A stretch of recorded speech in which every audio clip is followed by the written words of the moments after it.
అందరికీ నమస్తే అండి. Welcome back to our channel. అందరూ బాగుండాలని మనస్ఫూర్తిగా కోరుకుంటున్నాను. ఈరోజు వీడియోలో మొదటి శ్రావణ శుక్రవారం పూజ ఎలా చేసుకోవాలో నేను మీతో షేర్ చేసుకోబోతున్నాను. చాలామంది అనుకుంటారండి శ్రావణ మాసంలో వరలక్ష్మి వ్రతమే చాలా ఇంపార్టెంట్, ఆ ఫ్రైడేనే బాగా లక్ష్మీదేవిని పూజించాలి అని.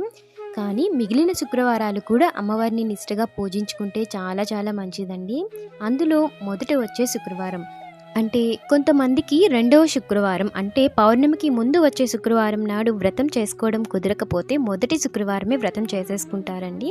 సో అలా కూడా చేసుకోవచ్చు. అలా వ్రతంలాగా కాకుండా మొదటి శ్రావణ శుక్రవారం లక్ష్మీ అమ్మవారిని ఎలా పూజించాలో చూద్దాం.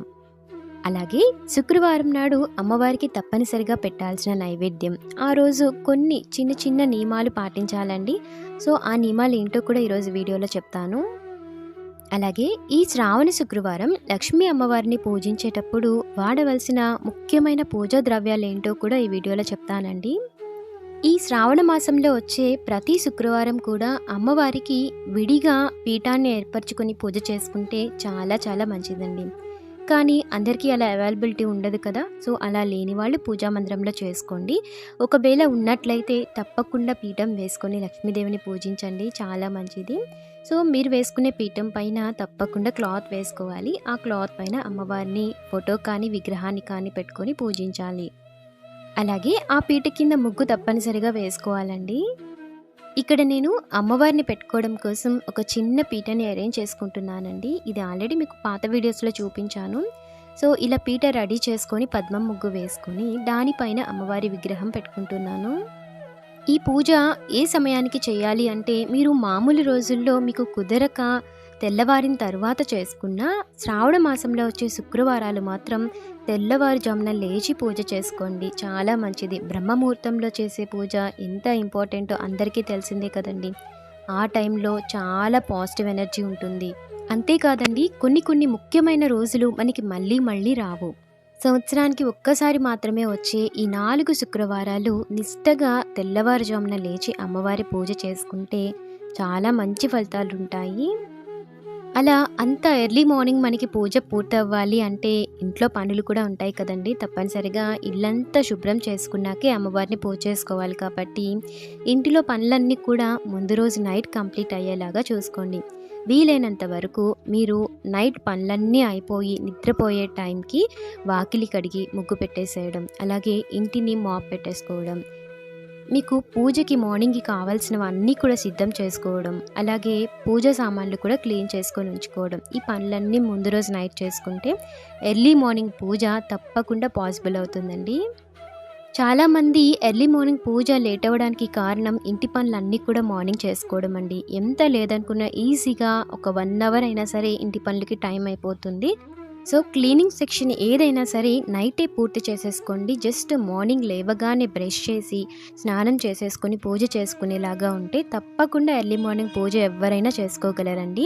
మార్నింగ్ లేవగానే నైట్ ఎలాగో క్లీన్ చేసాం కదా మళ్ళీ తుడవాలా అన్న డౌట్ కూడా చాలామంది కామెంట్లో అడుగుతారు. మీరు నైట్ ఎంత క్లీన్ చేసుకున్నా మార్నింగ్ తప్పనిసరిగా చీపిరితో పైన క్లీన్ చేసుకోవాల్సిందేనండి. సో అలా క్లీన్ చేయకుండా ఉండకూడదు. బయట వాకిలి ఒకసారి పైన లైట్గా చీపిరితో తుడవాలి, ఇల్లు కూడా పైన చీపిరితో తుడిచేసుకోవాలి.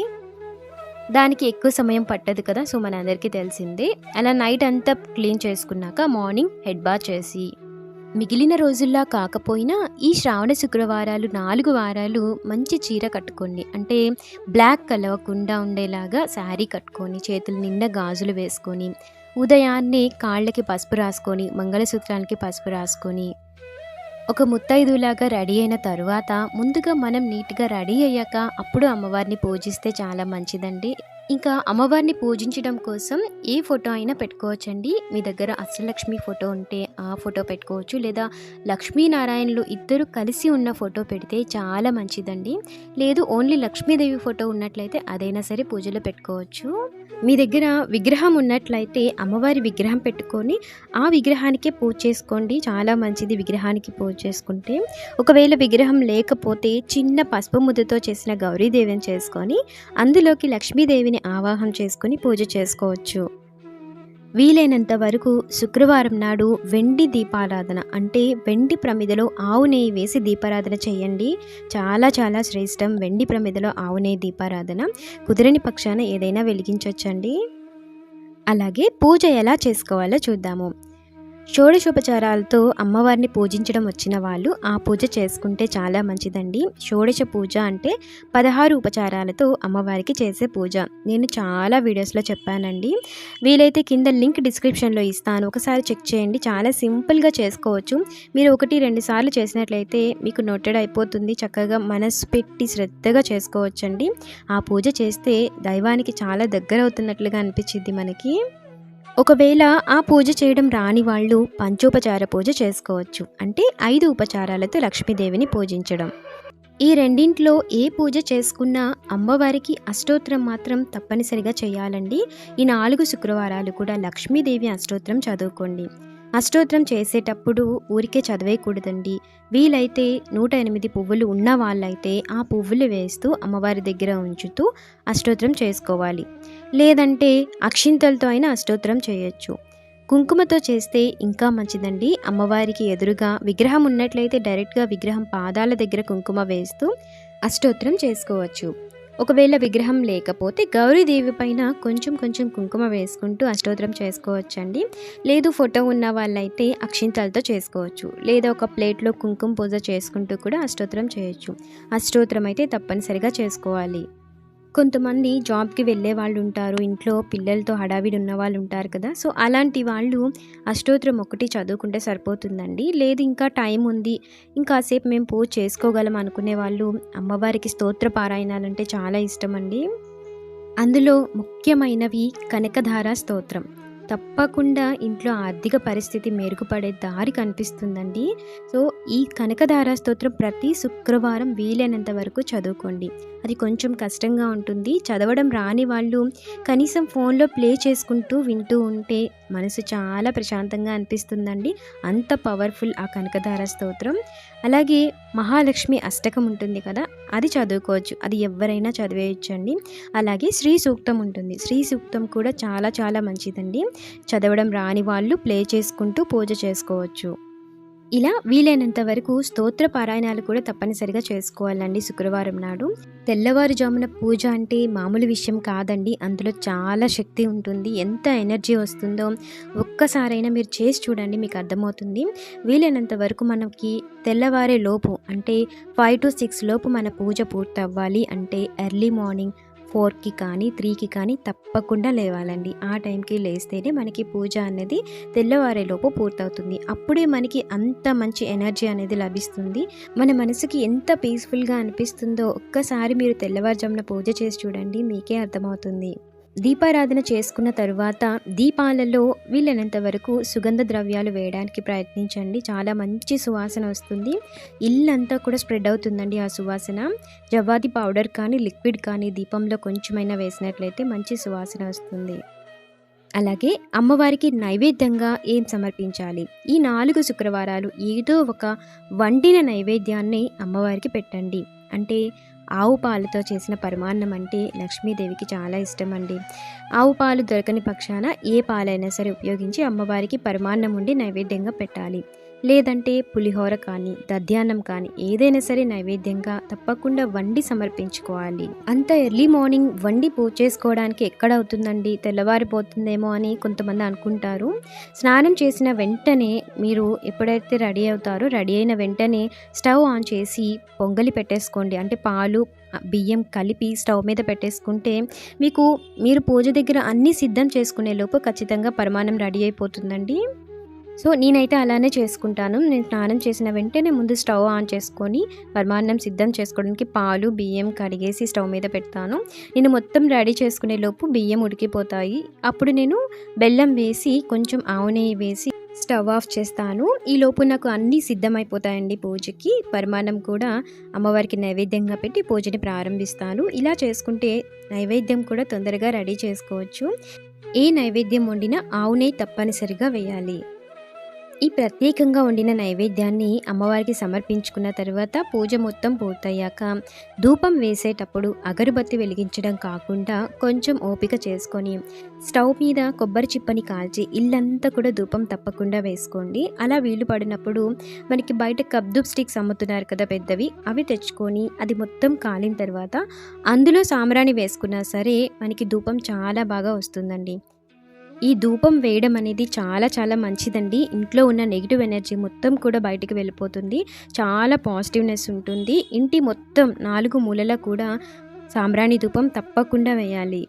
ఇంకొక ముఖ్యమైన విషయం చెప్పడం మర్చిపోయానండి. మీరు దీపారాధన చేయడం కంటే ముందే ద్వారాన్ని పూజించాలి. శుక్రవారం నాడు కడగకూడదు కాబట్టి ముందు రోజు నైటే శుభ్రంగా గుమ్మాన్ని కడిగి పసుపు, కుంకుమ, బియ్యపిండితో అలంకరించి ఉదయం లేచిన తర్వాత పువ్వులు పెట్టి గడపని అలంకరించుకొని ఆ తర్వాత ఇంట్లో పూజ చేసుకోవాలి. ఇంట్లో పూజకి అన్నీ సిద్ధం చేసుకున్నాక ముందుగా దీపం వెలిగించిన వెంటనే తులసి కోట దగ్గర కూడా దీపారాధన వెలిగించుకోవాలండి. ఆ తర్వాత ఇంట్లో మిగిలిన పూజ మొత్తం చేసుకోవాలి. ఎందుకంటే ఇంట్లో పూజ పూర్తయ్యేసరికి మనకి కొంచెం సమయం పడుతుంది కదండి. సో తెల్లవారుజామున ఇంట్లో దీపం వెలిగించిన వెంటనే తులసి కోట దగ్గర కూడా దీపారాధన చేసుకుంటే చాలా మంచిది.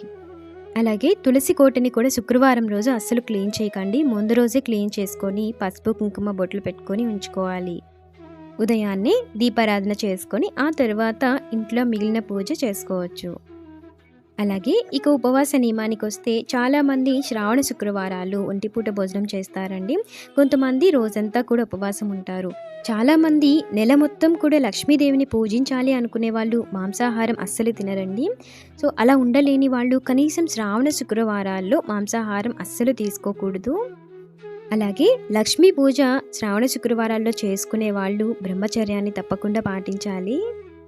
ఉదయం సాయంత్రం టిఫిన్ చేసిన ఒంటిపూట భోజనం చేస్తే చాలా మంచిదండి శుక్రవారం నాడు.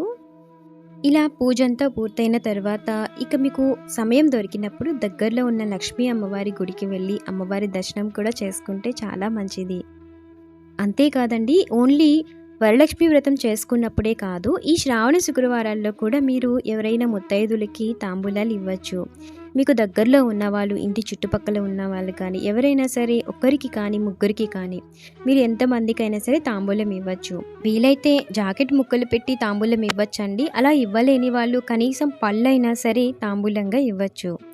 అరటి పళ్ళు కానీ లేదా మామూలు ఏ పళ్ళు అయినా సరే తీసుకొని అందులో ఆకు వక్క ఉండేలాగా చూసుకోండి. అలాగే కొద్దిగా శనగలను కూడా యాడ్ చేసి తాంబూలంగా ఇవ్వచ్చు.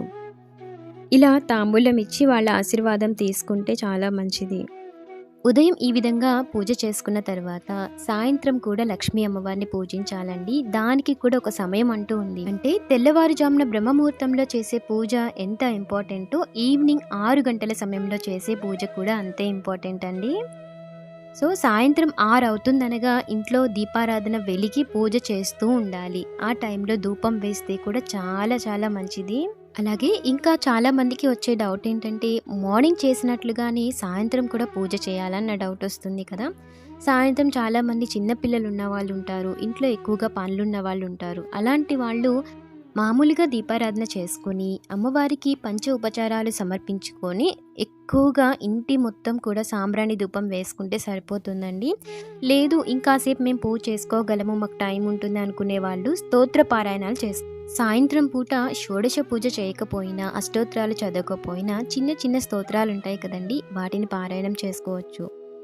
అలాగే సాయంత్రం నైవేద్యంగా మీ దగ్గర ఉన్న పాలు, పండ్లు, తేనె ఇలా ఏదైనా సరే చిన్నది నైవేద్యంగా పెట్టి అమ్మవారికి సమర్పించి పూజని పూర్తి చేసుకోవచ్చు. సో ఇదండి ఇవాల్టి వీడియో. మొదటి శ్రావణ శుక్రవారం లక్ష్మీ అమ్మవారిని ఏ విధంగా పూజించాలో చూశారు కదా. ఇందులో మీకు ఇంకా ఏమైనా డౌట్స్ ఉన్నట్లయితే తప్పకుండా నాతో కింద కామెంట్ సెక్షన్ ద్వారా షేర్ చేసుకోండి. ఈ వీడియో మీకు నచ్చితే లైక్ చేయడం అస్సలు మర్చిపోకండి. మీరు చేసే లైక్ నాకు చాలా ఇంపార్టెంట్. అలాగే మీకు తెలిసిన వాళ్ళకి, రిలేటివ్స్కి వీడియో యూజ్ అవుతుంది అనుకుంటే తప్పకుండా వీడియోని షేర్ చేయండి. ఇలాంటి మరిన్ని వీడియోస్ చూడాలి అనుకుంటే నా ఛానల్ని సబ్స్క్రైబ్ చేసుకొని నన్ను సపోర్ట్ చేస్తారని కోరుకుంటున్నాను. శ్రీ మాత్రే నమః.